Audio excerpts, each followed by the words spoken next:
Bonjour à toutes et à tous et bienvenue sur le Pompon, le podcast qui s'intéresse au parcours atypique et inspirant des entrepreneurs de Bordeaux et de sa région.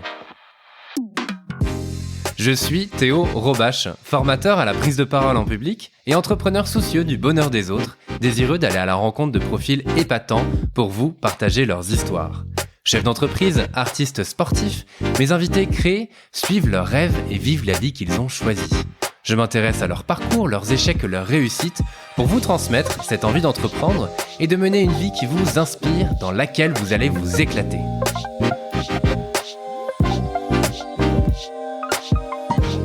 Avant de commencer, je souhaite vous parler de l'agence Pertinence. C'est la Dream Team dont vous avez besoin pour développer votre marque, appuyer votre visibilité sur le digital ou encore déléguer votre marketing. Leur talent, c'est d'amener votre entreprise là où elle doit être et elles le font avec brio. Notre point commun, c'est d'accompagner le développement des entrepreneurs et de le faire avec une énergie débordante. Alors allez toquer chez Pertinence de ma part et vous serez reçu par une équipe pleine de peps qui vous conseillera en visant juste pour développer votre activité. Pour ce nouvel épisode, j'ai le plaisir de recevoir Marie Viard-Klein, fondatrice de la marque Minuit sur Terre, l'une des marques pionnières de la chaussure vegan. Marie a créé sa boîte en terminant ses études et en 6 mois, elle a monté ce projet en partant d'un besoin, le sien, celui de trouver une paire de chaussures belles et véganes. On parle de son parcours, de son déclic pour devenir vegan, de la belle progression de Minuit sur Terre en 4 ans, d'un style de vie connecté à la nature et encore plus depuis cette période de confinement, des matières utilisées dans ses chaussures et j'en passe. Un épisode dans lequel Marie nous raconte en toute transparence sa vision de l'entrepreneuriat avec ses bons et ses moins bons moments. Je vous souhaite à toutes et à tous une très belle écoute.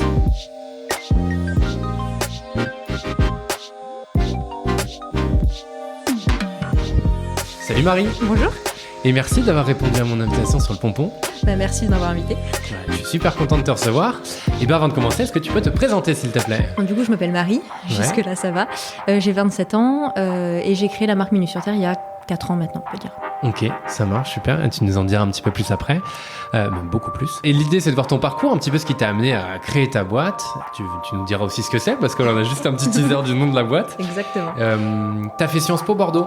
J'ai fait Sciences Po Bordeaux, donc je suis rentrée à Sciences Po Bordeaux, c'était en 2011. Ouais. Donc ça fait longtemps maintenant.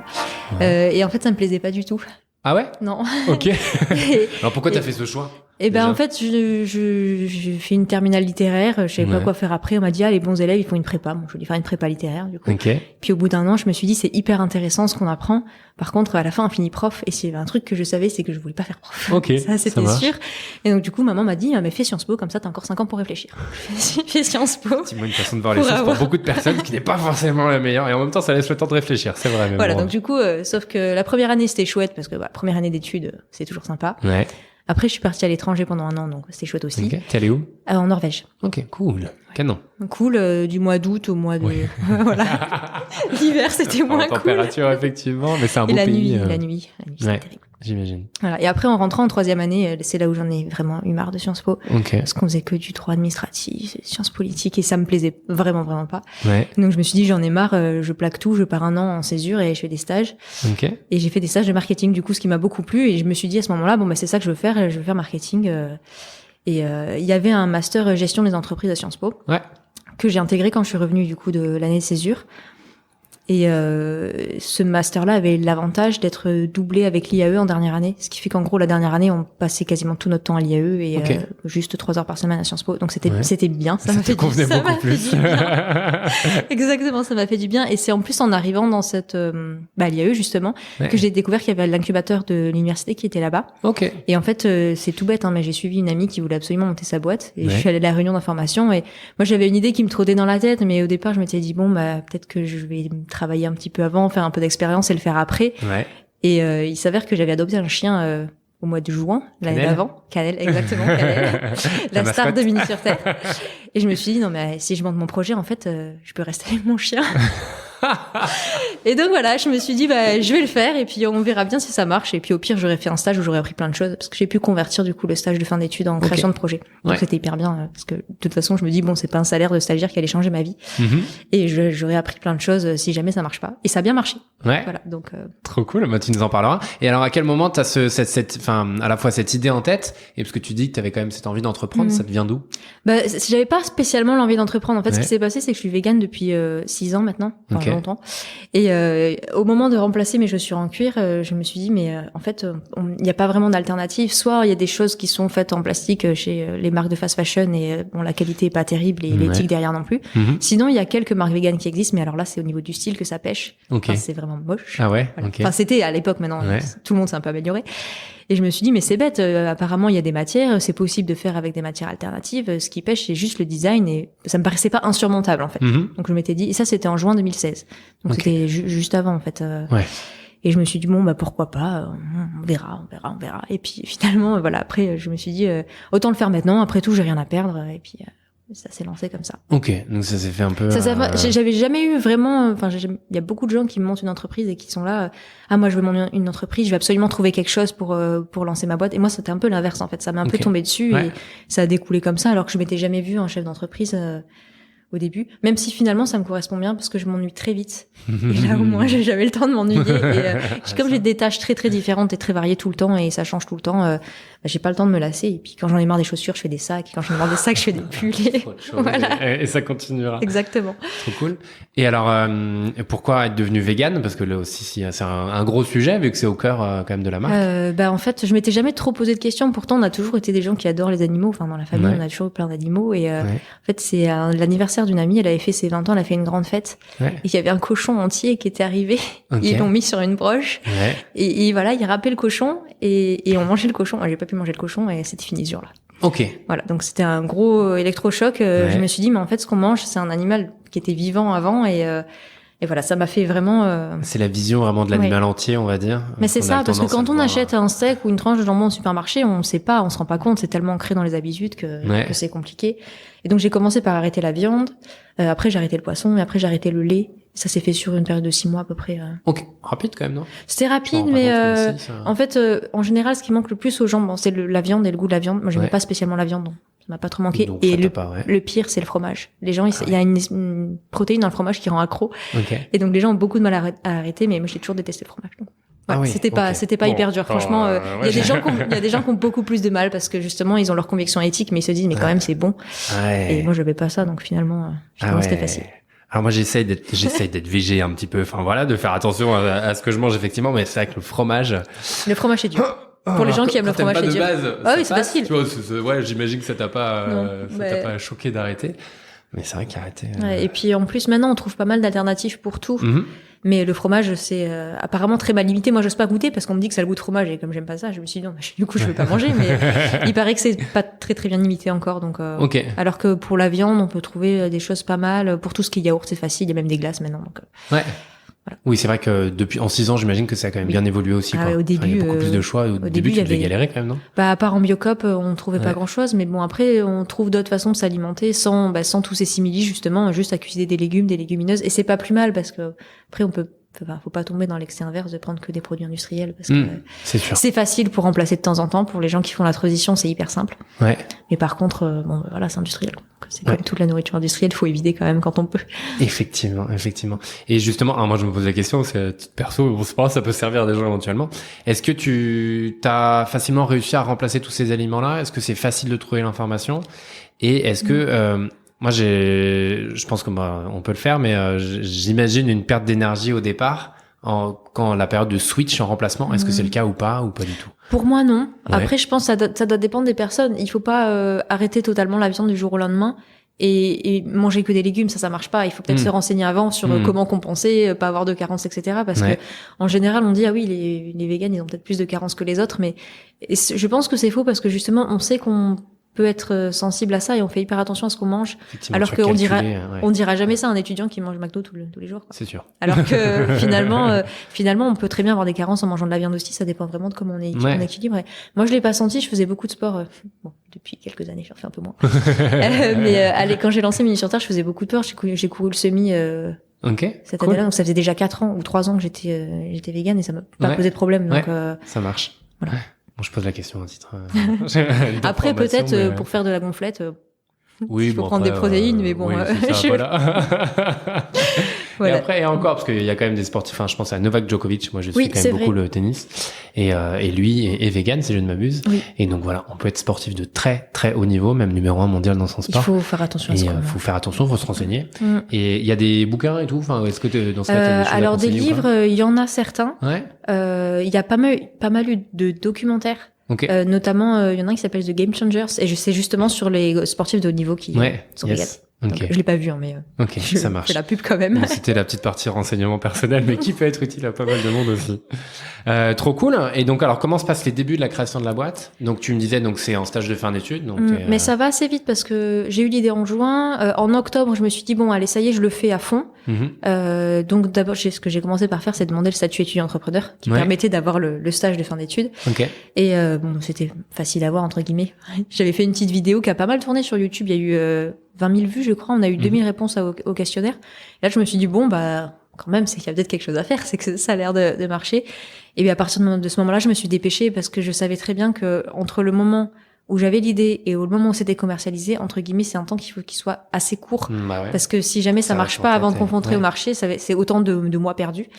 Donc c'est allé très vite. J'ai trouvé des usines, j'ai trouvé des matières, j'ai fait les premiers dessins et au mois de mars, on avait le crowdfunding. Donc c'est allé quand même assez vite. Ouais, bah ouais. Mais bon, j'ai eu la chance de trouver les bonnes personnes aussi pour m'accompagner au Portugal, qui étaient vraiment au top. Ok. Les matières, pareil, finalement, on m'a bien conseillé. Les usines qui, elles travaillent déjà avec une autre marque végane et elles m'ont dit, mais ça, c'est bien comme matière, prends ça. Et elles savaient, enfin, moi, j'avais aucune connaissance sur la matière. Bon, est-ce qu'il faut que ce soit stretch? Est-ce qu'il faut que ce soit très épais, pas très épais? Et eux, ils savaient, ils me disaient, bon, ça, c'est joli, mais c'est pas terrible, donc prends pas ça. Et donc, finalement, j'étais pas mal aiguillée au début, donc c'était bien. Ouais. Et après, on a lancé le crowdfunding, donc du coup, c'était en mars 2017. Tu dis on? Oui, je dis on parce qu'il y avait Canel, mais j'étais toute seule. J'étais toute seule jusqu'à... En fait, je trouve ça prétentieux de dire je, donc je dis jamais je. Ok, mais ça marche. Bon, voilà. Mais c'est rigolo, non, parce que j'étais toute seule juste après le crowdfunding. Après, j'ai eu une stagiaire qui arrive après. Ouais, ça marche. Mais c'est drôle parce que j'ai un pote, alors maintenant il peut dire on parce qu'ils sont une dizaine dans sa boîte.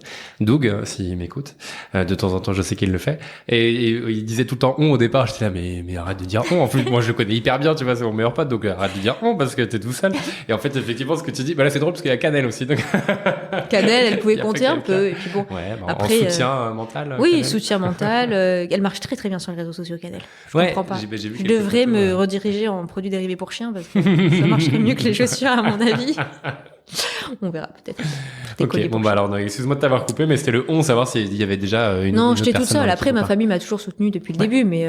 Ils sont un peu entrepreneurs ou pas plus que ça? Bah mon père, oui, mais par nécessité, c'était pas. Ok. Il pilote d'hélicoptère, il a dû avoir sa boîte pour une raison administrative, mais. Effectivement. C'était pas rien à voir quoi. Ouais. Et non, pas du tout. Enfin, c'était pas. Puis même moi, j'ai pas du tout baigné dans ce milieu-là avant. C'est pas forcément eux qui t'ont donné cet exemple, cette envie de te lancer. Non, quoi. non. Parce que parfois c'est le cas, donc je demande au cas où. Ça aurait pu, mais. Ouais. Ça marche. Et je sais plus ce que. Et donc le début, le crowdfunding, ouais. T'as demandé combien on a vendu presque 40 000 euros. Ok. Alors à l'époque c'était beaucoup. Maintenant j'ai l'impression que les projets ça explose beaucoup sur tous les domaines. On voit les cosmétiques, même la mode et tout. Bon, peut-être que c'est plus démocratisé. Je sais aussi que tout ce qui est vegan c'est co-responsable, c'est bien mieux maintenant que ce que c'était il y a 4 ans. Ouais. Donc tant mieux pour nous aussi parce qu'on en profite aussi. Hein. C'est sûr que on a plus de clients maintenant qu'au début. Ouais, j'espère. Oui bon. Et ça faisait à peu près un peu plus de 300 paires. Ok. Voilà, donc en 3 semaines, c'était assez court parce que les unions ils m'ont dit je vais être payé tel jour, donc j'ai dû arrêter mon crowdfunding assez tôt pour pouvoir les régler derrière. Ouais. Sinon, peut-être une semaine de plus ça aurait été pas mal. En général, c'est ce qu'ils conseillent. Ils conseillent plus 4 semaines que 3. Ça marche. Mais bon, on a fait une campagne express, ça a bien marché, donc j'étais contente. Hein. Et cool. Après, il y a eu une période un peu de flottement.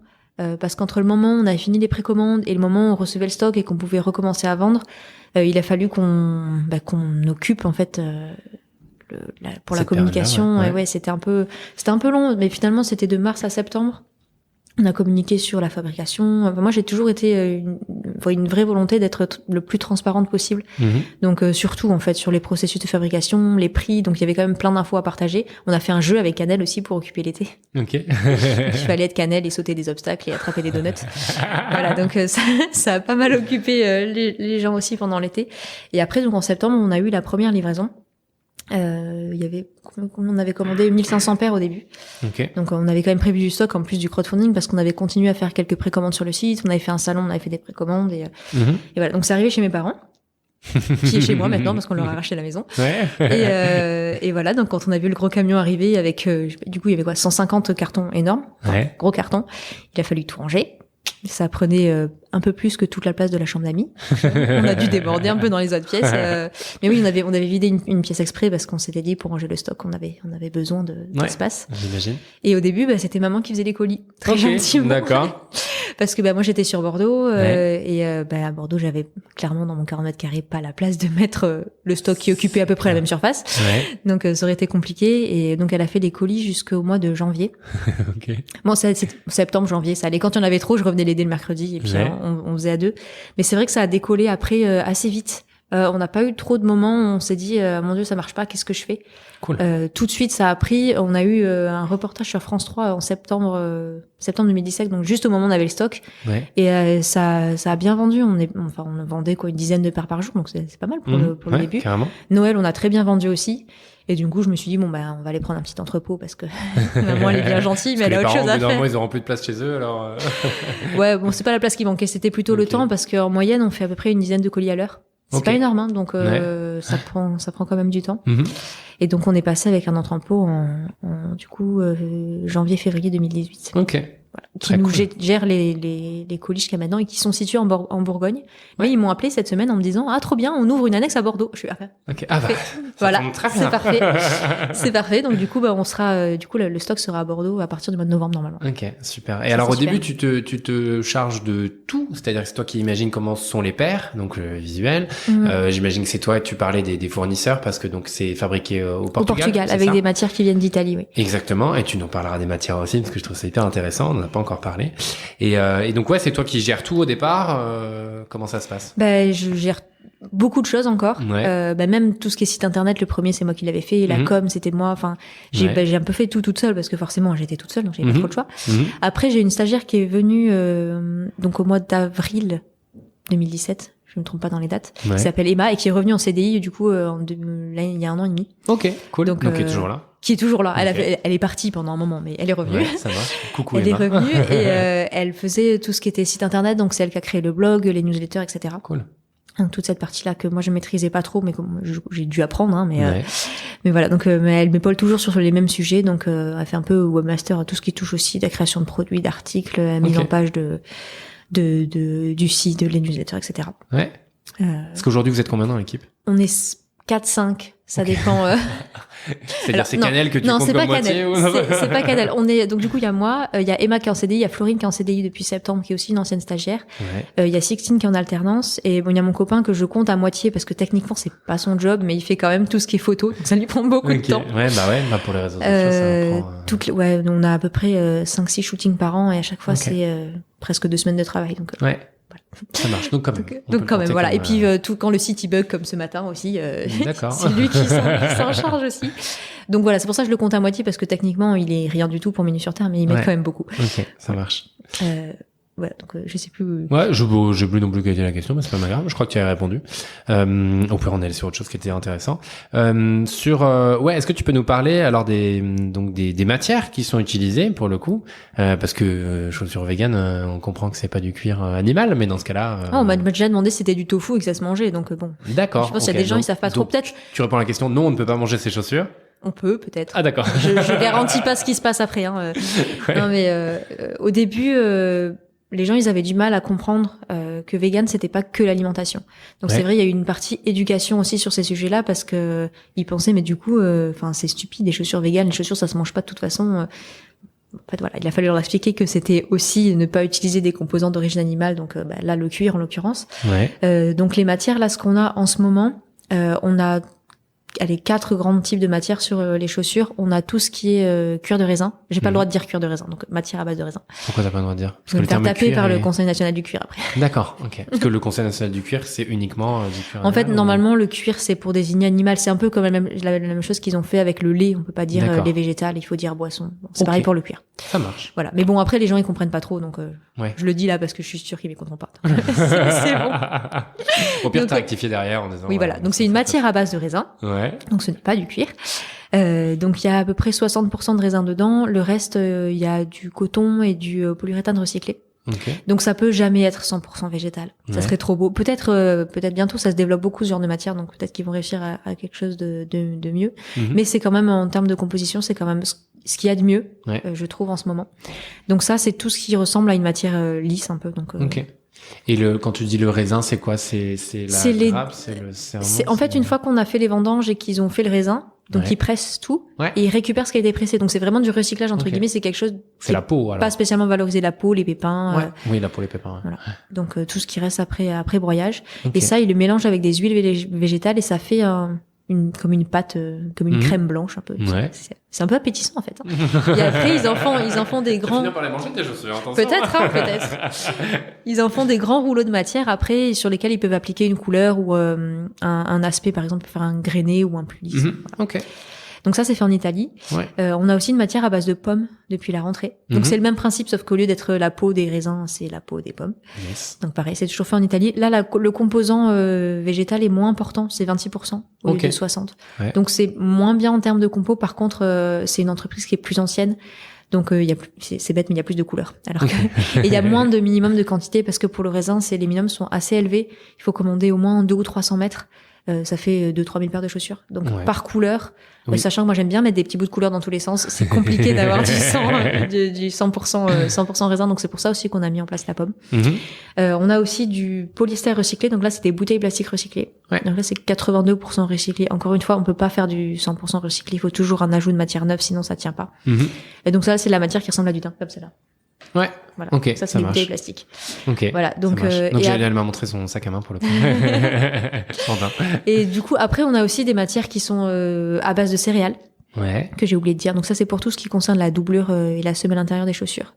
Donc pareil, c'est des céréales qui sont pas destinées à la consommation humaine. Donc c'est soit l'enveloppe, soit des choses qui sont pas impropres à la consommation, qui pareil sont toujours mélangées un peu de matière synthétique.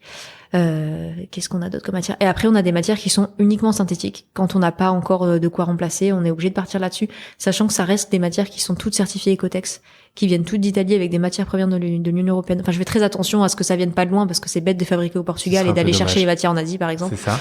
Bon, il y a des marques qui se gênent pas pour le faire ou dans l'autre sens, mais bon, en l'occurrence, moi, j'essaye de rester près quand même. Au maximum, ouais. Donc, on fait les matières en Italie, la fabrication au Portugal. Et même quand on a voulu, là, on faisait que des chaussures pour femmes au début. Et quand j'ai voulu développer, faire des chaussures pour hommes ou faire des sacs, et là on travaille sur des pulls qui devraient sortir d'ici 15 jours, j'ai cherché des usines vraiment à côté. Ouais. Ça m'évite, moi, enfin quand j'y vais, du coup, je fais un tir groupé et ça m'évite d'aller un coup je vais au Portugal, un coup je vais en Italie, un coup je vais en Espagne. Enfin, c'est sûr. Plus pratique déjà en gain de temps, mais aussi en gain impact environnemental. C'est mieux d'avoir tout au même endroit. Carrément. Et sur tout ce qui est bouteilles recyclées, ça vient d'où? C'est des bouteilles repêchées dans la Méditerranée. Ok. Donc c'est une entreprise espagnole pour le coup qui fait ça. Ouais, ça marche. Alors il n'y a pas tout ça en France? Je pose la question parce que est-ce qu'on n'a pas encore plus proche? Enfin, pour le coup, je vais chercher encore plus possible. Loin, mais... Ça serait possible, je pense, mais il faudrait développer une filière. Je pense pas qu'elle existe. Et enfin, moi, mon travail, c'est pas l'industrie. Ouais, non, j'achète les matières, même le cuir de raisin. Je rêverais de pouvoir le faire ici. En plus, c'est trop bien à Bordeaux. C'est ce que j'allais dire. Quand j'ai vu en préparant l'interview, je me disais mais pourquoi elle va chercher ça en Italie? Il y en a juste à côté. Mais c'est un autre métier, l'industrie, et j'aimerais beaucoup le faire. Mais alors là, à mon avis, il faut des ressources. Ouais, mais c'est pas forcément toi. Mais est-ce qu'il y a pas de boîte pour le moment non en France? Pour le moment non, mais après peut-être que ça va arriver. Je veux dire. Ça serait bien quelqu'un qui fasse ça à Bordeaux, ou alors que peut-être il y aurait des solutions pour que je le fasse moi aussi, mais il faudrait que je me libère du temps pour me pencher sur la question. Mais step by step. L'avantage de l'industrie, c'est qu'il y a énormément d'aides pour la recherche et le développement. Ok. Donc des aides de la région, de l'État, etc. Donc pourquoi pas. Peut-être que quelqu'un qui nous écoute sera inspiré de devenir entrepreneur de demain. Peut-être que je le ferai, je sais pas. On verra. Peut-être dans les années à venir, ça serait un beau projet, mais. En tout cas, là, t'as pris au plus proche. J'ai pris au plus proche. De toute façon, il y a aussi du cuir de cactus. On l'utilise pas, on l'utilise pas parce que ça vient du Mexique. Ouais. et c'est loin. Ouais. Et pourtant, c'est très bien, hein, leur concept. Ils font planter des cactus, c'est hyper écolo, c'est pas gourmand en eau. Mais il faut le faire venir en bateau. Donc, alors, soit on le fait venir en avion, auquel cas, niveau impact, c'est pas terrible. Soit on fait le venir en bateau et on l'attend pendant 3 mois, quoi. Donc, c'est toujours le même dilemme. Donc, c'est pour ça on est resté sur l'Italie, même s'il y a des choses intéressantes ailleurs. Ok.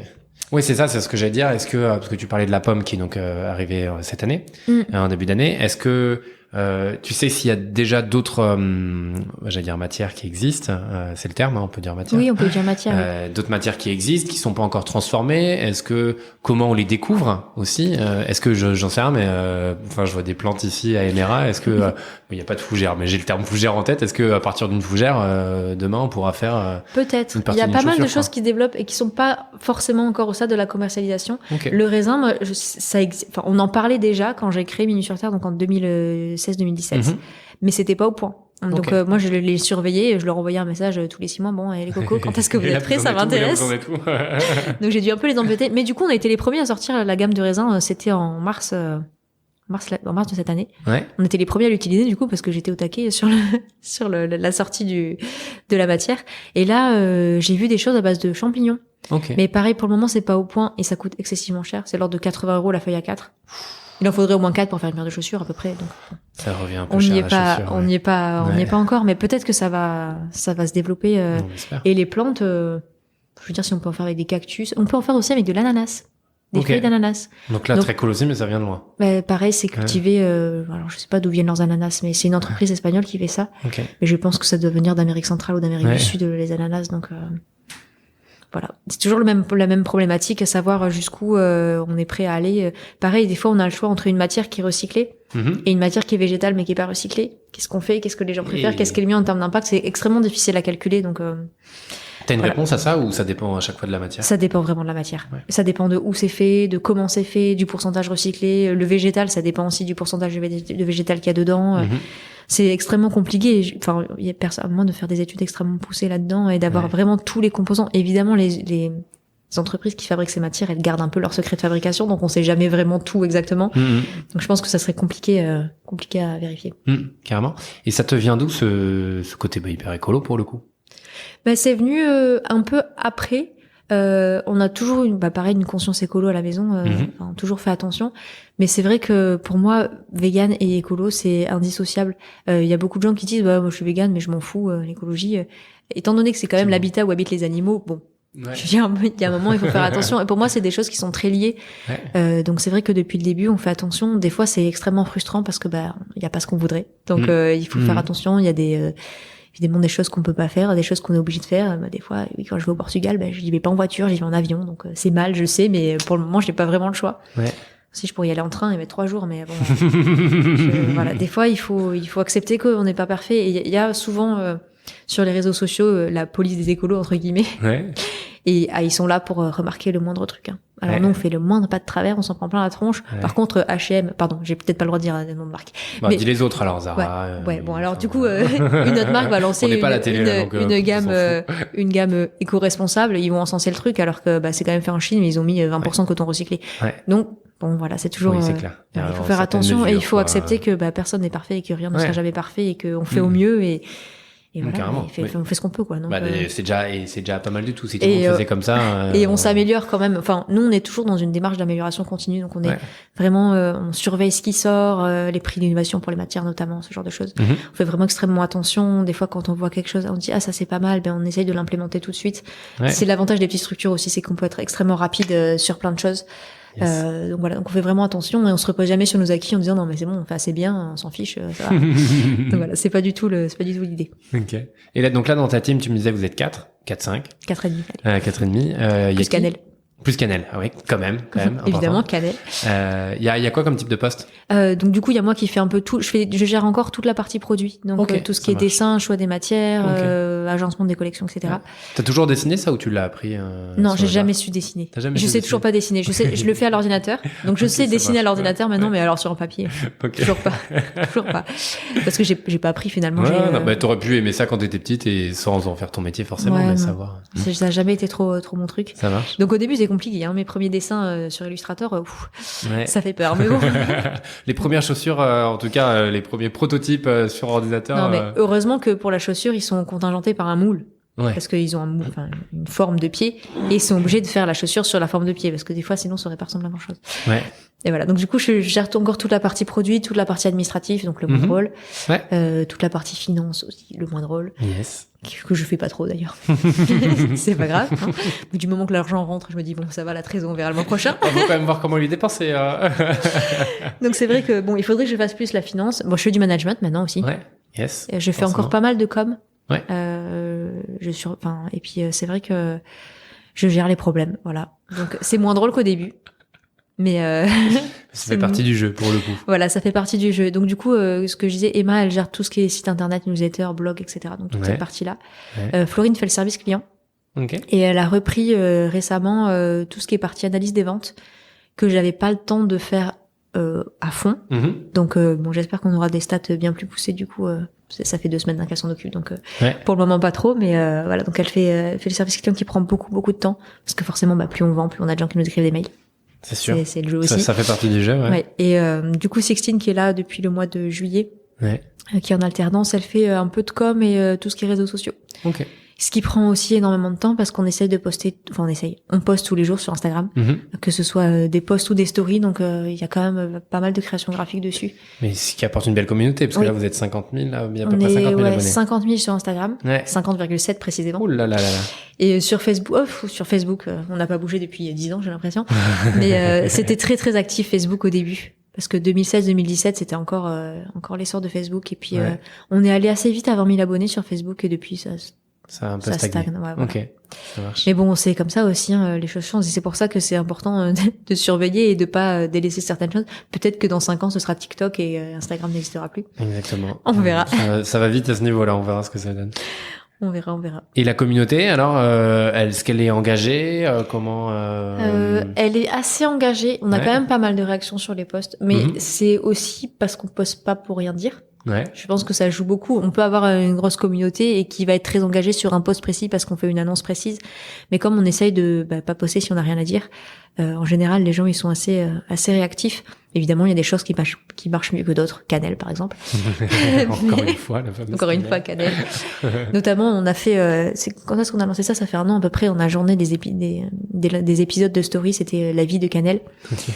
Et donc du coup, je fais des stories toutes les heures sur ce que fait Cannelle. Et alors ça, à chaque fois, c'est un grand succès. C'est une façon d'attirer du monde aussi. Mais ils aiment bien parce qu'ils se sentent proches du coup de nous. Et on a quand même cette image de petit créateur. Et même si on est passé un peu à l'étape supérieure dans le développement, on reste quand même assez proche des gens justement là-dessus. Et Cannelle, elle est si belle que du coup tout le monde l'adore. Et puis il y a une histoire quand même derrière parce qu'elle a été adoptée aussi. Oui, Cannelle est adoptée aussi. Vous en parlez, ça aussi, j'avais vu un post sur justement les associations. Oui, on est assez engagé sur les assos du coup. Alors lesquelles, est-ce que tu en as quelques-unes en tête que tu peux nous citer? Celle que on aide beaucoup, c'est bête, mais c'est une question de proximité et ça s'appelle l'auberge des 4 pattes. Okay. Et donc c'est un tout petit refuge qui recueille chiens, chats, parfois autre chose, et qui essaye de les faire adopter, mais c'est extrêmement compliqué parce que il y a beaucoup de gens qui veulent des chiens de race. Surtout certains chiens qui sont à la mode, notamment les bergers australiens en ce moment, mais bon. Okay, voilà, donc il y a beaucoup de gens qui font pas l'effort d'aller en refuge parce qu'ils se disent le chien il va être plus compliqué ou alors il va être agressif, alors que pas du tout. Enfin, en général, c'est des chiens qui sont hyper mignons. Évidemment, il y en a des agressifs, mais enfin voilà, moi ce que je conseille à chaque fois, c'est si vous voulez adopter un chien, prenez-le adulte, au moins vous connaissez déjà son caractère. Parce que s'il est chiot, c'est bien, vous savez pas ce qu'il va devenir. Donc, exactement. Donc voilà, engagé à ce niveau-là et c'est bien d'en parler. On reverse une partie des ventes aux assos sur la plateforme de seconde main. En fait, tous les 100 paires vendues, on fait un don à une asso. Donc ça a tourné, on a fait l'auberge des 4 pattes, on a fait une association qui s'appelle White Rabbit aussi, qui s'engage dans la réhabilitation des lapins de laboratoire. Il faut savoir que les cosmétiques c'est testé sur des lapins, ou des chiens, ou des souris, ou des chevaux, certains. Mais voilà, donc beaucoup de lapins. Et donc en fait, ils les récupèrent après une vie malheureuse de test et ils se chargent de leur trouver une nouvelle famille. Donc c'est des gros lapins blancs hyper mignons. C'est voilà. Stylé, mais c'est assez. C'est pas très cool. C'est assez triste. C'est assez triste et qu'est-ce que je voulais dire d'autre? Là, on a un partenariat avec l'ASPAS, c'est l'association pour la protection des animaux sauvages. Parce qu'on a fait une paire de baskets brodées avec un renard. Donc on reverse le renard du Petit Prince, non? Non, je dis ça, alors ça m'a fait penser à ça. C'est un renard. C'est un renard. C'est en mode dessin un petit peu, donc ça m'a fait penser au Petit Prince. C'est un renard et du coup, c'est une asso qui lutte notamment pour l'interdiction du déterrage des renards et des blaireaux, donc pour la chasse. Donc voilà, donc pour chaque paire vendue, on reverse 5 € à cette asso-là. Top. Sachant qu'on a déjà plus de baskets renards alors qu'on les a lancés hier, mais c'est pas grave, on va en refaire. C'est bien. Les baskets brodées, ça marche bien. Ouais. C'est vrai, c'est devenu un peu notre marque de fabrique. Cool. C'était quand l'été 2018 la première paire et ça a très bien marché et depuis on a refait quasiment toutes les saisons et avec des nouveaux motifs à chaque fois et ça plaît beaucoup. Et ils viennent d'où les motifs? C'est toi qui les imagines? Certains oui, certains c'est ma belle maman qui le fait. Voilà. Très et là ça reste très familial quand même, Mini sur terrain. Donc voilà, donc il y a ça et là on a commencé à travailler avec une styliste à partir du mois de mars. Quelque chose comme ça, parce qu'il y a un moment où j'ai plus le temps. Surtout que j'ai sans arrêt des nouvelles envies. Donc là, les pulls, les manteaux, les chaussures, les sacs, les dessins des brodés, les dessins des boîtes. Il y a un moment, j'arrive plus à tout faire, donc j'ai délégué certaines choses. Mais c'est pas tout. C'est par exemple sur une collection, je vais faire 2-3 paires pour une styliste sur les 15, et ça me permet non seulement d'avoir des idées un peu plus différente de ce que j'aurais pu faire moi en fait, parce qu'au bout d'un moment c'est pas que j'ai toujours le même style, mais c'est très compliqué de sortir de ces schémas et d'aller faire quelque chose de très différent. C'est ça. Et donc ça permet d'avoir des choses un peu différentes de ce que j'aurais pu imaginer tout simplement. Donc il y aura aussi des dessins brodés par une styliste mais été 2021, donc dans le temps. Ouf, on est large. On est large. Oui, parce qu'on développe très très en amont tout. Donc là c'est on un a an avant. Enfin, quasiment. Là, on a fini l'été. J'ai pas commencé à bosser sur l'automne 2021, mais on a bouclé. Mais t'as fini l'été 2021. J'ai fini l'été 2021, ouais.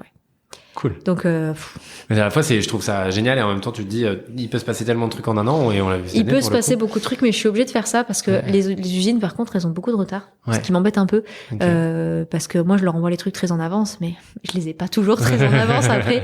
Et ça serait pas mal qu'on puisse prendre beaucoup d'avance sur tout ce qui est shooting, parce que là, on shoot, entre 3 et 1 mois avant le lancement de la collection, ce qui est pas beaucoup.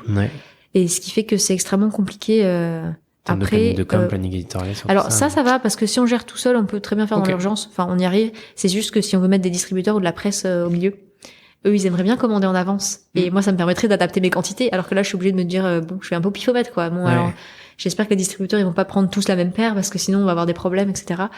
Et ça serait pas mal qu'on arrive à rattraper le retard. Je dis ça depuis 4 ans, mais bon. Peut-être qu'on a gagné 2 mois sur le début. Et c'est déjà pas mal. Peut-être dans 10 ans, du coup, on sera, parce qu'en général, les marques en général de mode, elles ont tout prêt, shooting compris, 1 an à l'avance.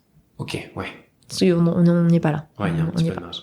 Il y a un peu de marge, mais bon, c'est vrai que c'est quand on travaille avec beaucoup de distributeurs, c'est hyper important parce que eux, ils ont besoin de planifier leurs trucs en amont, donc. Très cool. Et justement, tu parles des autres marques. Comment t'es vu dans le milieu de la mode?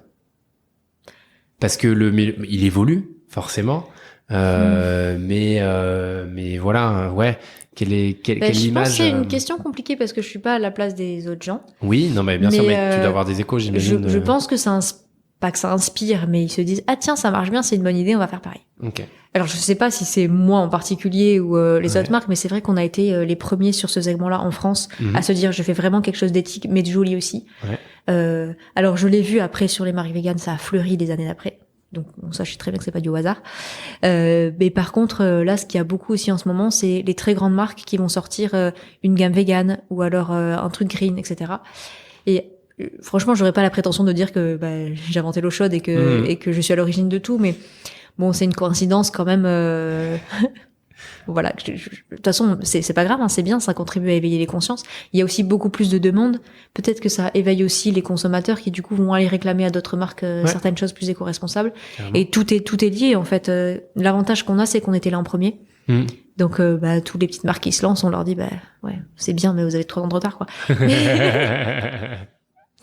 Mais non, c'est quand même un gros avantage, notamment pour la clientèle, parce qu'ils savent nous on l'a fait parce qu'on avait des vraies valeurs et pas parce que c'était un segment porteur. Parce que là, tous ceux qui se lancent maintenant, on peut très bien se dire vous avez vu que ça marchait bien. Est-ce qu'il y a des vraies valeurs derrière ou pas? On sait pas. Alors que, à l'époque, c'était un vrai pari de faire ça parce que ça existait pas et j'avais une chance sur 2 que ça rate, quoi. Donc bon, j'aurais pas perdu grand chose, hein, mais Ok. Justement, t'as pas eu. Est-ce qu'il y a un moment où t'as eu alors un échec ou est-ce que t'as eu peur en disant Ou même, enfin là ça fait 4 ans, il y a pas un moment tu t'es dit putain j'arrête. Si, ça m'arrive souvent. Ouais. Quand les clients m'énervent. Parce que non mais il y a des fois il y a des problèmes, des fois je m'énerve mais bon, ça dure jamais longtemps. Mais c'est vrai des fois franchement les gens ils sont méchants quoi, ils se rendent pas compte. Et alors c'est pour ça que c'est pas moi qui fais le service client parce que sinon je pense que je les enverrais bouler. Mais il y en a certains ils se rendent pas compte que il y a des humains derrière et en plus en général plus le problème est minime, plus ils sont agressifs. Et plus le problème est important parce que ça peut arriver qu'il y a qu'il y ait des défauts ou ils ont eu un vrai souci, ça arrive. Mais dans ces cas-là, ils sont hyper gentils et hyper embêtés. Ouais. Et donc nous, on est hyper gentils aussi parce qu'ils nous font trop de peine. Mais par contre, quelqu'un qui nous agresse parce que, je cite, la semelle de mes chaussures se dépiote alors qu'ils ont juste oublié d'enlever le film plastique dessous, j'ai envie de dire bon, comment dire ? Effectivement. Voilà. Donc c'est pour ça que je fais pas le service client. Donc ça, c'est quelque chose qui m'énerve beaucoup parce que évidemment, je le prends très à cœur. Ouais. Après, il y a toujours des trucs, le site qui plante, ça m'énerve. Ok, mais c'est des choses qui t'énervent et tu te dis pas forcément. Mais non, parce que je me dis que ce qu'il y a de l'autre côté de la balance, c'est trop important pour que je lâche l'affaire. Ouais. Après, il y a des moments où je me suis dit, l'année dernière, j'en ai marre, je vends et je fais ma fin. Ok. Mais bon, je l'ai jamais fait. Hein. C'était un coup passager. Et là, du coup, ça nous a quand même permis de déménager à la campagne. Et on a un cadre de vie que, franchement, je pense qu'on pourrait pas avoir ailleurs parce que. Il n'y a pas de travail là-bas, donc à moins d'avoir son propre travail, c'est pas possible d'y habiter. Et là, je pense qu'on est bien parti pour que ça dure. Pendant le confinement, c'est ça ? C'est arrivé, parce qu'en fait, pendant le confinement, on s'est dit non, on va pas rester à Bordeaux. On avait quand même 80 mètres carrés, donc c'était assez grand pour deux, ça va. Sympa, hein. Mais moi, c'était à Codéran, c'est pas Bordeaux, mais quand même. Ça va. J'habite à Codéran, alors attention. Codéran, non, mais c'était hyper chouette. C'est pour ça qu'on était là-bas. C'est beaucoup plus calme. C'était près du parc pour le chien, parce qu'évidemment, toute notre vie est rythmée par Canel. Tout est. Et on s'est dit quand même, on n'a pas d'extérieur pour le chien, on peut pas sortir, on peut plus aller au parc. Et il se trouvait que la maison de mes parents était vide parce que eux sont en Corse. Et on s'est dit, on va aller là-bas, tant qu'à faire. Et au début, on pensait qu'on allait partir pour 2 semaines, qu'on allait prendre 2 semaines de vacances et qu'on allait rentrer. Mais en fait, le confinement, ça dure un peu plus que 2 semaines. Un petit peu plus long, ouais. Et on s'est habitué. Au début, c'était galère avec Internet. Parce qu'il y avait pas Internet. Ah oui. Donc, c'est comme en télétravail, ne pas avoir Internet, ça devient compliqué. Donc, il y avait une box, quand mes parents étaient là, mais elle marchait jamais vraiment très bien. La 4G, on a fait tout le tour des pièces de la maison pour se dire bon alors là ça va à peu près et je devais sur la pointe des pieds avec le bras tendu. Alors ça va presque. Le téléphone était scotché à la fenêtre en haut. D'accord. Donc je faisais du partage de collection avec mon téléphone au début. Okay. Mais on a fini par trouver une solution en trichant un peu et voilà. Maintenant on a Internet, ça marche. Donc c'était le premier point pour pouvoir rester là-bas. J'imagine. Et moi ce qui me faisait peur au début c'était le télétravail parce que je n'étais pas sûre de moi être aussi efficace que quand j'étais au bureau et 2 avec l'équipe je n'étais pas sûre que ça fonctionne. Et c'est quelque chose à mon avis que j'aurais pas testé. S'il y avait pas eu le confinement et finalement ça a marché comme sur des roulettes donc on n'a pas du tout été impacté, je ne sais pas, en tout cas ça a mieux marché que l'année dernière donc je vais pas me plaindre, peut-être que ça aurait pu mieux marcher donc voilà, mais en tout cas ça a bien marché et du coup on s'est dit mais en fait on a vraiment pas envie de rentrer à Bordeaux et alors vraiment pas et du coup on est resté là-bas et on est tranquille, il y a personne. Voilà. Il y a des chevaux, non, je crois. Il y a des chevaux, il y a des chèvres. Bon, les chèvres, c'est celles de maman, donc elle va les récupérer, je pense. Mais pour le moment, il y a des chèvres. Il y a des poules aussi qu'on a récupérées de chez le voisin parce que elles se font du couver chez nous. Donc, voilà, maintenant on a des poules. Et il y a Canel, il y a un chat aussi qu'on avait en famille d'accueil, mais qui finalement est jamais reparti parce que personne n'en voulait. Donc, bon, il y a de l'espace, donc ça va, c'est moins dérangeant. Et il y a surtout pas de voisins. Et ça, c'est bien. Oh, comment tu dis ça? Il y a surtout personne autour. Mais c'est ça. C'est génial. Mais c'est génial. C'est génial. Il y a personne. Il y a pas de route, pas de voisins. On peut se promener pendant. Paumé, quoi. Oui, c'est la campagne, la bonne campagne bien paumée, quoi. Mais tant qu'à faire d'aller à la campagne, autant que ce soit paumé, parce que sinon, autant habiter en banlieue. Ouais. Voilà. Donc c'est paumé, et c'est vraiment super, quoi. Ok. Trop cool. Voilà. Et on peut travailler. Et puis en plus, quand j'en ai marre, je peux faire un pool dans la piscine quand il fait trop chaud. Ah bon, ça va. Vous êtes bien équipés. Franchement, ça donnait vraiment pas envie de repartir et c'est pour ça qu'on reste là-bas. Ouais. Et t'arrives à gérer la boîte comme avant? Ça va. Il y a des moments où j'ai un peu réadapté mes horaires parce que j'ai beaucoup plus de choses à faire le matin avec les animaux que ce qu'il y avait. Donc je commence un peu plus tard que d'habitude, mais par contre, ce qui est bien, c'est que on avait largement assez de place pour se faire un bureau chacun. Ouais. Donc quand je sors du bureau, je suis à la maison et ça empiète pas trop, parce que à l'époque, au tout début, où je travaillais chez moi, mais je m'arrêtais jamais en fait. C'est le problème. Je m'arrêtais jamais, donc des fois il était 2h du matin, j'étais encore sur mon ordi, je me dis peut-être qu'à un moment il va falloir que je fasse autre chose. Là au moins je me dis je sors de mon bureau, je ferme la porte et puis j'y retourne demain matin. Ouais. Bon après j'ai toujours mon téléphone. Oui, je mens un peu. Mais voilà, ça permet quand même de couper et l'avantage qu'on a aussi c'est que la maison est très grande. On a une pièce qu'on a pu utiliser comme stockage pour le second main. Ok. Parce que là, on a un bureau. Bon, on a toujours le bureau à Bordeaux, parce que évidemment, je l'ai pris le 1er mars, on m'a engagé pour 1 an. Ouais. Voilà. Ah oui, t'as choisi au bon moment. Et on savait pas à l'époque. l'époque. Non, je dis ça, oui, c'est ce que on avait un autre bureau avant, mais on a mais... déménagé à ce moment-là et ça tombait pas très bien, donc bon, on y va plus trop. L'engagement d'1 an à ce moment-là. C'est toujours comme ça, les bails et encore, c'est un bail précaire, ça aurait pu être 3. Oui. Donc bon, ça va. Ils ont pas, ça a pas pu être négociable J'ai même pas essayé. D'accord. J'ai même pas essayé parce que du coup, on s'est dit quand même qu'on se retrouvait sur Bordeaux de temps en temps pour se voir parce que c'est important. Ouais. Donc là, on l'a pas fait on a encore recommencé au mois de septembre. Ok. Parce qu'on s'était dit que la situation serait peut-être mieux en septembre, mais apparemment pas trop. Bah, c'est mieux qu'en mars quand même parce qu'on arrive voilà. à voir, on arrive à sortir. On a le droit de sortir, mais est-ce que c'est vraiment mieux? Je ne sais pas. Voilà. Donc du coup, on a gardé le bureau, mais bon, il faisait 60 mètres carrés le bureau, donc même c'était assez grand pour 4. C'est clair. Mais là, du coup, je peux gérer le stock là-bas. Alors c'est un peu pénible parce que du coup, je dois me farcir les colis de la seconde main. Mm-hmm. Et il y en a quand même pas mal. Donc ça prend du temps. Mais peut-être que je prendrais. Enfin, l'idéal, j'aurais bien aimé qu'elles viennent travailler chez moi, les filles, mais. Et voilà. Bon, elles ont chacun un compagnon qui ne veut pas bouger, donc tant pis, elles sont en télétravail.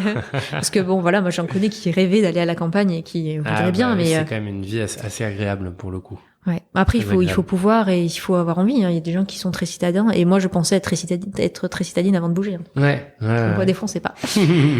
Voilà. Et la suite? Où est-ce que tu veux emmener Minus sur Terre? Eh là où elle m'emmènera. En fait, j'ai pas une ambition démesurée. On m'a dit, mais fais une levée de fonds, vas-y, tu pourrais, Et j'étais là, ouais, peut-être que ça peut être bien.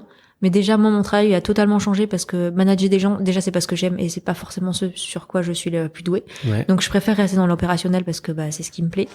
Et aussi, aussi bien ça marche très bien. Mais aussi bien ça marche pas du tout. Donc j'ai pas envie de prendre ce risque juste pour grossir plus vite. Et là on double quand même le chiffre d'affaires cette année. Alors peut-être pas cette année parce que ça fait beaucoup sinon. Ouais. Mais en tout cas les 3 premières années on a doublé. Là on va quand même augmenter de presque 50%. Donc je veux dire ça va. Moi ça me convient tout à fait. J'ai pas besoin d'avoir la grosse start-up la plus connue de France qui vend des millions et des millions.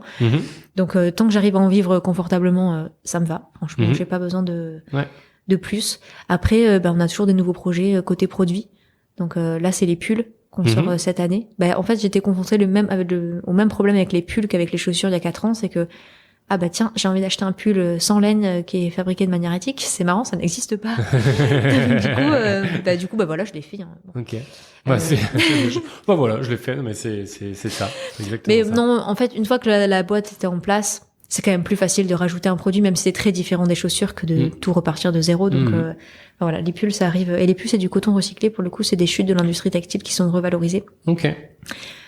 Donc fin septembre, dans pas longtemps. Et alors normalement, on a des manteaux aussi cette année, mais ça avec le confinement, c'est un peu ralenti. Donc j'ai un proto. Bon, on verra. Peut-être pour décembre, peut-être pour l'année prochaine, parce que ça sert à rien de les sortir au mois de mai, je pense.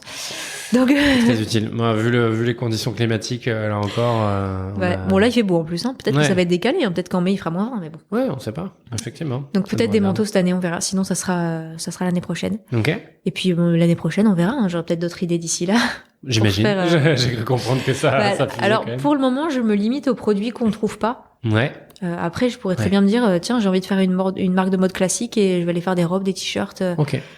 Mais finalement, ça existe déjà. J'ai envie de dire, est-ce que ça vaut le coup de faire un t-shirt au coton en l'estampillant vegan alors que techniquement tous les t-shirts en coton le sont. Je sais pas. Après, on pourrait le faire pour aller plus loin sur l'éthique et parce qu'on a toujours ces idées-là, mais voilà, pour le moment, je me limite aux choses qui n'existent pas où il y a une vraie valeur ajoutée sur le produit. Et après, c'est au niveau des matières, trouver toujours plus de matières éco-responsables. Peut-être faire notre propre matière en raisin. Qui sait? Ça pourrait être sympa. Voilà, quand je m'ennuierai, je ferai ça. C'est peut-être pas près d'arriver, mais... des fois, je sais pas, si j'en ai marre des pulls, des manteaux, des chaussures. Peut-être qu'un jour, j'en aurai vraiment marre et je me dirai, j'en ai marre, je revends et puis je ferai autre chose. Je sais pas ce que je fais. Ok. Est-ce que tu aurais un conseil ou des conseils à donner à quelqu'un qui a envie d'entreprendre? Ne pas hésiter. Ouais. Déjà, il faut le faire, je pense. Déjà, si on a envie, c'est une bonne idée. Par contre, il faut pas avoir envie d'entreprendre juste pour entreprendre. Ça, à mon avis. Alors, ça peut marcher, hein. Mais souvent, ça marche pas parce que si on n'a pas d'idée, c'est qu'il y a pas de vrai besoin.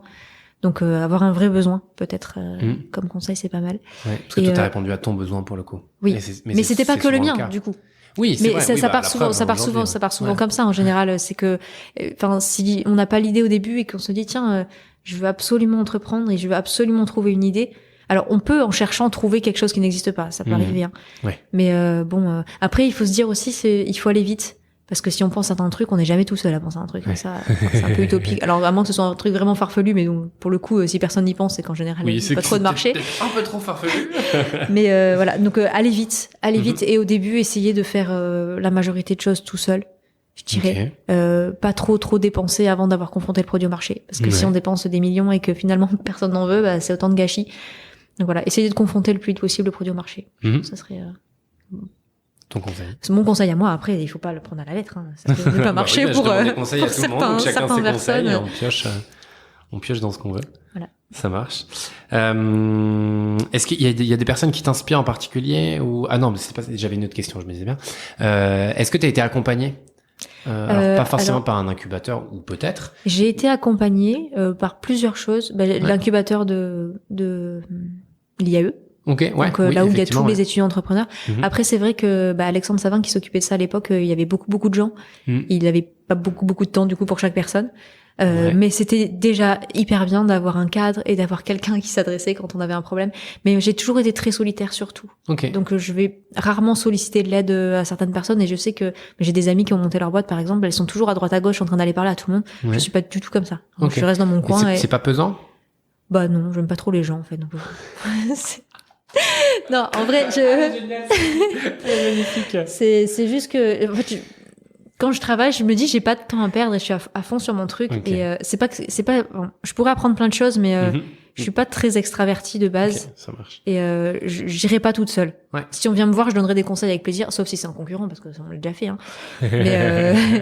Mais c'est vrai que j'irai pas de moi-même voir les autres alors que c'est un formidable outil et ça peut vraiment aider à avancer. Mais je le fais pas. Voilà. C'est mal, hein, je sais, c'est mal. Bah c'est mal. Après, si ça te convient, ça te convient. J'ai été à Darwin et on me l'a souvent reproché en fait de rester dans mon coin. Et bon après ils étaient tous vieux aussi. Non, j'exagère.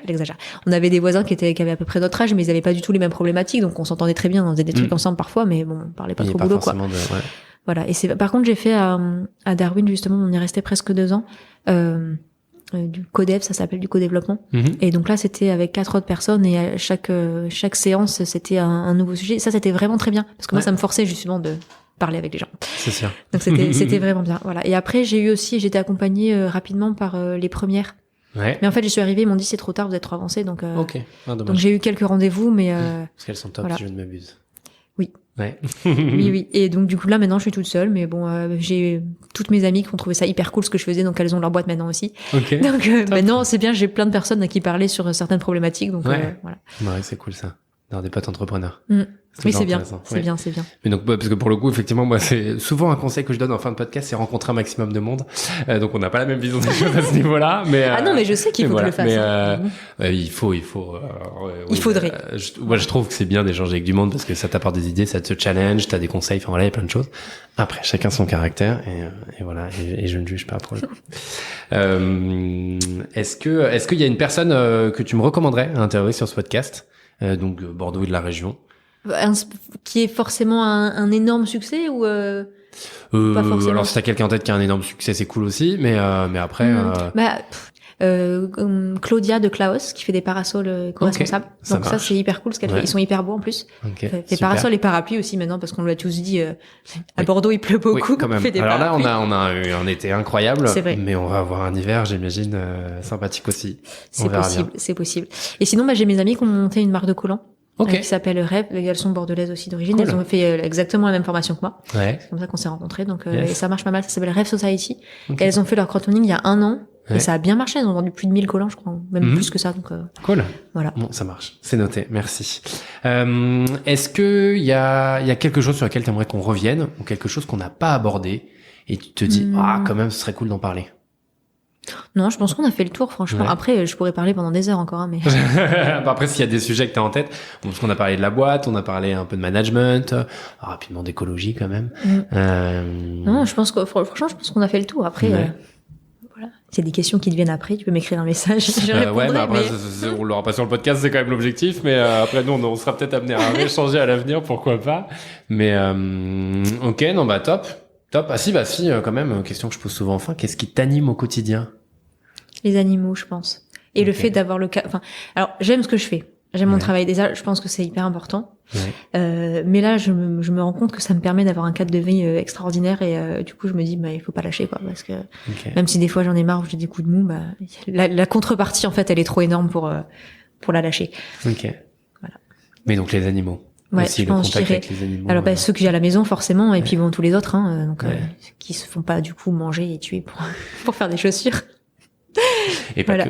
Mais c'est vrai que le cadre de vie que ça peut m'apporter et le fait de savoir que je travaille pour des valeurs qui me sont chères, c'est hyper important. Mm-hmm. Voilà. Okay. Si j'avais fait une marque classique sans vraie valeur derrière, je pense que j'aurais peut-être moins persévéré peut-être. Ouais. Et j'aurais trouvé certains passages plus durs, ou alors quand on sait pas pourquoi on se bat entre guillemets, c'est toujours plus compliqué d'être motivé. On est d'accord. Et je pense qu'on peut terminer là-dessus, si ça te va. Ok, ça me va. Merci beaucoup, Marie. Merci. Et attends, si on te retrouve sur les réseaux quand même. Oui, Minuit sur Terre, tout simplement, sur les réseaux. Sur Instagram, Facebook. Un petit peu. On a même une chaîne YouTube. Ouh, dis donc. Ouais. Parfait. Il y a 3 vidéos dessus, mais bon. Okay. Instagram, c'est le mieux. Ouais. Et toi sur LinkedIn? Et moi sur LinkedIn, je m'y suis mis la semaine dernière sur les conseils d'Aurore. Donc, Ok. Voilà. C'est quand même utile. Je n'avais rien posté depuis 10 ans, et puis. Ok. Voilà. Écoute. Bon, ça marche. Merci beaucoup. Merci. Et à très bientôt. À bientôt. Salut. Merci à tous pour votre écoute. J'espère que cet épisode vous a plu et que vous avez apprécié découvrir le parcours de Marie et de sa marque Minuit sur Terre. Si le podcast vous plaît, le meilleur moyen de faire connaître le pompon, c'est de partager cet épisode autour de vous. Vous pouvez en parler sur Instagram, LinkedIn, Facebook, par courrier postal, pigeon voyageur, ce que vous voulez. Ou aussi vous abonner depuis la plateforme d'écoute sur laquelle vous êtes ou sur les différents réseaux sociaux. On se retrouve la semaine prochaine pour un nouvel épisode du Pompon et surtout, d'ici là, soyez curieux, échangez avec un maximum de monde et prenez du plaisir dans ce que vous faites. Bonne semaine à tous!